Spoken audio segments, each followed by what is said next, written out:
Nagtulungan ng mga kapulisan, mga kawani ng lokal na pamahalaan, mga volunteers kasama ang Office of the Vice President, Bicol Satellite Office sa isinagawang tree planting activity sa Barangay Calpi, Bulan, Sorsogon. Mas naging makabuluhan ang aktibidad dahil nakiisa rin dito ang mga kabataan.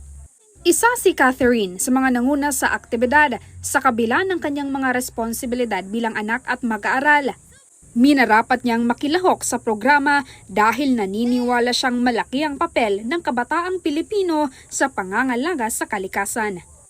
It's very important po kasi it's a help for our Mother Earth, our ecosystem kasi sa totoo lang, practically, tayo din talaga ang makikinabang because tree planting activities is a very good contribution when it comes to our environment. Kasi pag walang mga puno, walang mga tanim, wala tayong aanihin, wala tayong makakain. And this is a very good activities po.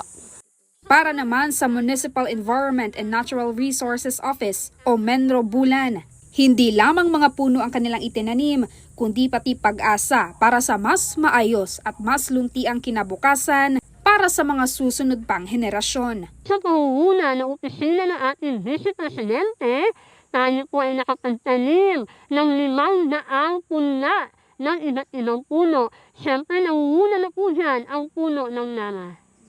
Ang malawakang tree planting activity ay bahagi ng Pagbabago, A Million Trees Campaign na isa sa mga flagship program ng tanggapan ng pangalawang Pangulo.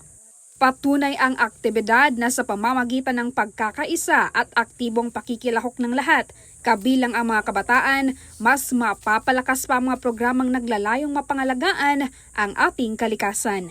Mula dito sa Sorsogon, ako, si Maribeth Adlawan, lahat para sa Diyos, Bayan at Pamilyang Pilipino. Valiente News.